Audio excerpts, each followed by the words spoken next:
Big data के case में हमने बहुत सारी चीजें पढ़ ली हैं। अब थोड़ा उनके फैक्ट के बारे में जान लेते हैं कि why we are studying big data concept, या फिर बिग डेटा मार्केट में इतना ट्रेंड क्यों कर रहा है, उसके पीछे की थोड़ी फैक्ट जान लेते हैं। तो ये हमारा फैक्ट एंड फिगर कुछ है, जैसे कि एग्जांपल हर एक कंपनी का एग्जांपल लेकर के देखा गया है। तो अगर वॉलमार्ट की बात कर ली जाए तो वॉलमार्ट हर घंटे में 1 मिलियन कस्टमर का ट्रांजैक्शंस हैंडल करता है पर आवर, एक घंटे में। तो अगर एक घंटे में 1 मिलियन कस्टमर है, 24 घंटे में 24 मिलियन कस्टमर, एक साल में कितना हो जाएगा, और वॉलमार्ट जब से खुला तब से कितना हो जाएगा। तो अगर इतने मिलियन कस्टमर ट्रांजैक्शंस कर रहे हैं तो ट्रांजैक्शंस में डेटा भी जनरेट हो रहा है। उस डेटा को हम हैंडल कैसे करेंगे? दूसरा है फेसबुक। तो अगर फेसबुक की बात कर ली जाए तो 40 billion photo from its user base, 400 billion photo upload करते हैं या फिर व्यू करते हैं या फिर कमेंट करते हैं। तीसरा इस तरीके से कि Facebook insert 500 terabyte of new data every day, 500 terabyte. अभी देखेंगे टेराबाइट कितना स्पेस लेगा, या फिर पेटाबाइट जो हम लोग ये फैक्ट बोलते हैं कि भाई केबी, जीबी, एमबी, टीवी तक तो चलता है, उसके आगे का हम देखेंगे अभी कि कितना बड़ा साइज होता है। तो एवरीडे 500 टेराबाइट डेटा इंसर्ट हो रहा फेसबुक में world wide. Facebook store, access and analyse 30 plus petabyte of user generated data. जो हम आवागमन के लिए फ्लाइट का यूज करते हैं, तो फ्लाइट 6 से 8 घंटे के दौरान 240 टेराबाइट का डेटा जनरेट करता है। ठीक है, 240 terabyte of flight data in average 6 to 8 hour of flight. अब पूरे वर्ल्ड वाइड की बात कर ली जाए तो more than 5 billion person calling, texting, tweeting and browsing and all other things. 50 billion लोग ये काम कर रहे हैं वर्ल्ड वाइड, और ये डेली कर रहे हैं। 5 बिलियन आदमी डेली काम कर रहे हैं, या तो फोन करते हैं, या मैसेज टाइप करते हैं, या ट्विटर पे ट्वीट करते हैं, या फिर इंटरनेट पर ब्राउजिंग करते रहते हैं, वीडियो देखते रहते हैं, कुछ भी करते रहते हैं। तो ये हमारे डेटा कैसे हैंडल होंगे? जो पहले के जमाने में, या फिर आप लोग क्रिप्टोग्राफी एल्गोरिथम जो पढ़ रहे थे या पढ़ रहे होंगे या पढ़ा होगा इन प्रीवियस सेमेस्टर में, तो नॉर्मल क्रिप्टोग्राफी के टेक्निक यूज करके किसी चीज को अगर डिकोड करना होता था, जो उस समय 10 साल का समय लेता था, वही आज की डेट में हमारा विद इन अ वीक हो जाता है।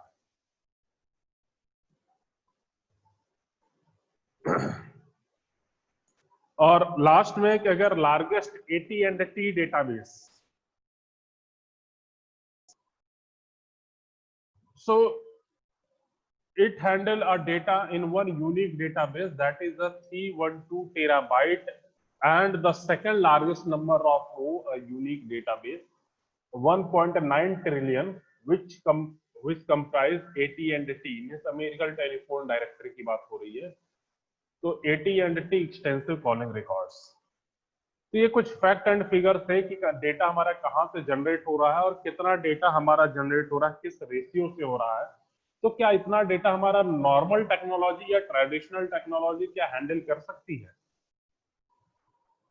अब जो बात कर रहे थे कि भाई पेटाबाइट या टेराबाइट या एक्साबाइट, जेटाबाइट, ये डेटा कितना होता है, तो यहाँ पे कुछ फिगर्स हैं, इसको देख सकते हैं। जैसे कि अगर बाइट की बात कर ली जाए तो बाइट हमारा जितना जगह लेता है वो है near about a grain of rice, 1 grain of rice. Kilobyte की बात कर ली जाए तो 1 कप ऑफ राइस। तो इतना तो सबको पता है, जीबी तक या टीबी तक पता है। अगर 1 जीबी की बात कर ली जाए, 1 जीबी डेटा कितना स्पेस लेगा अगर हम बाहर निकाल दें, या फिर 1 जीबी की अगर हम बात करें रियल सिनेरियो में, तो 3 छोटे वाले ट्रक जितने चावल भर के उतना डेटा होगा। और टेराबाइट की बात कर ली जाए तो 2 container ship of rice. Petabyte blanket जो आधे जयपुर को ढक सकता है, मीन्स आधे जयपुर का area. Exabyte means west coast का 1/4 और क्या सकते हैं 1/4 ऑफ इंडिया। जेटाबाइट पूरे पैसिफिक ओशियन को भर सकता है अगर हम एक्सपेंड कर दें, ऐसा फैला दे जमीन पे सतह पे। Yottabyte earth size rice bowl and brontobyte astronomical size. तो इतना तो हमारा जाने की जरूरत नहीं है। जेटाबाइट या पेटाबाइट तक आप कह सकते हैं, जेटाबाइट, पेटाबाइट या एक्साबाइट। इतना डेटा आजकल की डेट में हमारा हैंडल। अभी कल का न्यूज था कि याहू ने अब समुद्र में से अपने डेटा सेंटर को निकाला था। वो फोटो 1 मिनट में आप लोगों को दिखाऊं अगर मिल जाए तो।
नहीं, ये छोड़िए अभी फिलहाल, उसको भी दिखाऊंगा आप लोगों को। सो अभी हम जो बात कर रहे थे कि एक फैक्ट कितना हो सकता है टेराबाइट या पेटाबाइट या एक्साबाइट का, तो इस तरीके से हम एक अनुमान लगा सकते हैं कि डेटा कितना होगा। और अगर यही डेटा आपके कंप्यूटर में या फिर इसी डेटा पे आपको प्रोसेस करना है डेटा सेंटर में, तो आप किस तरीके से प्रोसेस करेंगे।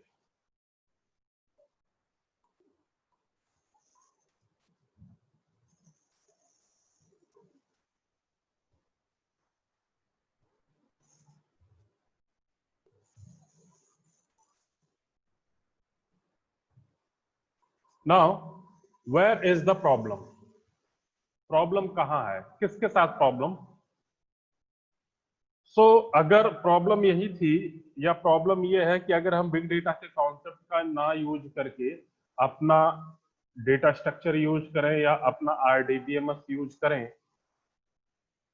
तो इन दोनों में क्या प्रॉब्लम, या दोनों में कंपैरिजन करने की बात हो रही है, where is the problem.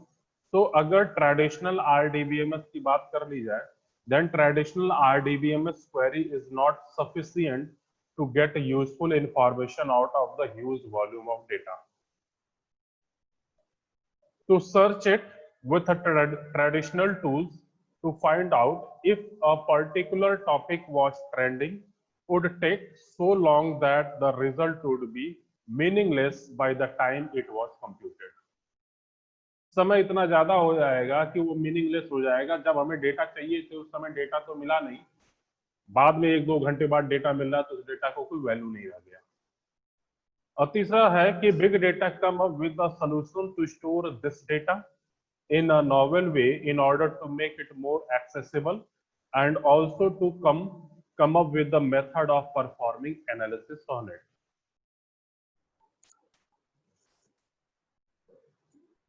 Next चीज जो आपको दूसरी चीज मैं दिखाना चाह रहा हूं, that is a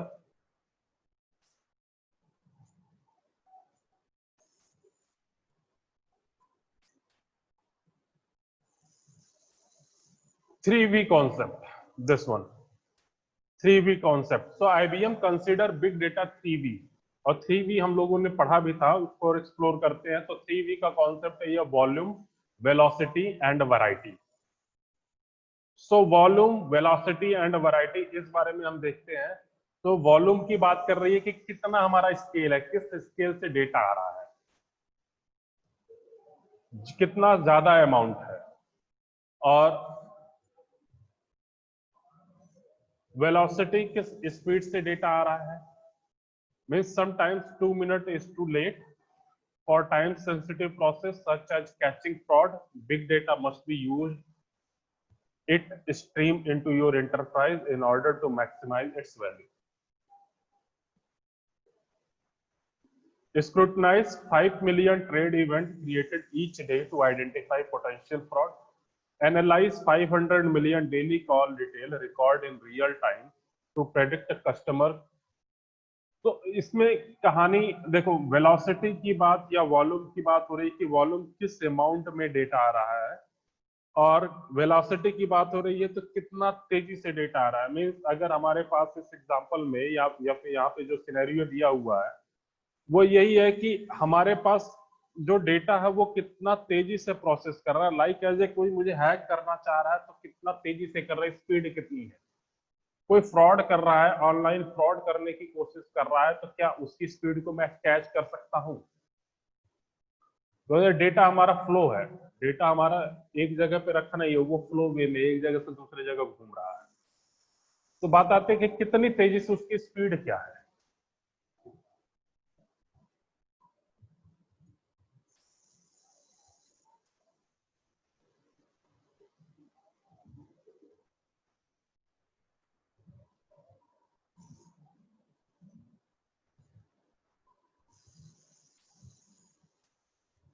this one is the variety.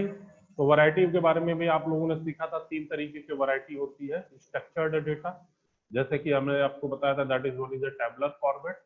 Unstructured, unstructured में आपका टेक्स्ट होता है, सेंसर डेटा होते हैं, ऑडियो वीडियो, और सेमी स्ट्रक्चर में वेब डेटा या लॉग फाइल। तो ये 3 तरीके के डेटा होते हैं। जो रिलेशनल डेटा होता है जिसे हम टेबल बोलते हैं या ट्रांजैक्शंस बोलते हैं, या टेक्स्ट डेटा जिससे हम टेक्स्ट डेटा वेब पेज पे जनरेट करते हैं। Semi structured data means XML, graph data means social network और semantic web, streaming data you can only scan the data and a single application can be generate and collecting many types of data। तो ये सब variety की बात हो रही है कि कितने वैरायटी की डेटा होते हैं, लेकिन सारे को अगर संक्षेपित कर दिया जाए, एक नाम दिया जाए, तो वो सारे डेटा के केवल 3 ही नाम होंगे, या तो स्ट्रक्चर्ड होगा, या अनस्ट्रक्चर्ड होगा, या सेमी स्ट्रक्चर्ड होगा। अब 3V का कॉन्सेप्ट आईबीएम ने दिया, उसके बाद एक और V ऐड हो गया, और वो V था वैल्यू। कि डेटा तो हमारे पास बहुत सारे हैं, लेकिन उसमें से वैल्यूएबल डेटा कौन सा है? ठीक है, जो डेटा रखा हुआ उसमें से किस डेटा की वैल्यू ज्यादा है, किस डेटा की वैल्यू कम है। तो this one is a value. तो यहाँ पे volume, velocity, variety and veracity की बात कही गई है। ये सारी चीजें आप लोग साथ डिस्कस ऑलरेडी हो चुकी हैं। सो 3V के साथ एक और आया वैल्यू। अब हमारे पास टोटल 4V कॉन्सेप्ट होगा, लेकिन हडूप 3.0 जब इंट्रोड्यूस हुआ तो हमारा 5V हो गया। और वो 5V क्या थे? 3V प्लस 1 प्लस n more like as a velocity एक ऐड हो गया। वैलिडिटी, जो हमारा velocity, this one is a velocity, data in doubt, uncertainty due to data inconsistency and incompleteness, ambiguity, latency, deceptions, model and approximations। तो basically हमारा origin, अगर 3V का concept पूछा जाए तो 3V का कॉन्सेप्ट हमारा यही है कि जो कि इंटरव्यू में बहुत पूछा जाता है, volume, velocity, volume, velocity and variety. अगर 4V की बात कही जा रही है, देन 4V हमारा ये एक और ऐड हो जाएगा, वैल्यू। तो ये वॉल्यूम, वेलोसिटी एंड वैरायटी को नीचे एक्सप्लेन किया गया, लाइक ऐसे कि हम वैल्यू की बात करें, ये एक पेंटागन है और हर एक साइड को मैंने एक नाम दिया हो, like as a velocity, then variety, then veracity, volume, balance and value. तो हमारे पास अगर कई सारे डेटा है, सपोज करो 1 टेराबाइट डेटा है, तो उसमें से कुछ बेकार डेटा होंगे, कुछ यूजफुल डेटा होंगे। तो जो यूजफुल डेटा है, जो हमारे लिए यूजफुल है, जिस पे हम काम कर सकते हैं, वही हमारी वैल्यूएबल डेटा है। अब वेलोसिटी की अगर बात कर रहे हैं तो कितनी स्पीड से आ रहा है, वैरायटी की बात कर रहे हैं तो कितनी वैरायटी है, स्ट्रक्चर्ड है, सेमी स्ट्रक्चर्ड, अनस्ट्रक्चर्ड है, और उनके हिसाब से उनकी कॉम्प्लेक्सिटी भी होगी। वेरासिटी की बात कर रहे हैं तो क्वालिटी होगा, क्वालिटी, मीन्स कितना एक्यूरेट है, वॉल्यूम मीन्स साइज, और वैलेंस मीन्स कनेक्टेडनेस। तो ये सारी चीजें आप लोगों को ज्यादा ध्यान में नहीं रखना है, बस तीन ही चीजों को ध्यान में रखना है, और एक खासकर चौथे चीज को भी, वॉल्यूम, वेलोसिटी और वैरायटी। आपके बोर्ड एग्जाम में, एकेटीयू के एग्जाम में बस ये तीनों के बारे में पूछा जाएगा, या हो सकता है कि एक और ऐड कर ले, ये चौथा। तो बस इन तीन चीजों के बारे में आपको जानना है। बाकी हमारा ये सारी कहानी, अब आपका बिग डेटा का कॉन्सेप्ट खत्म हो चुका है पूरा का पूरा।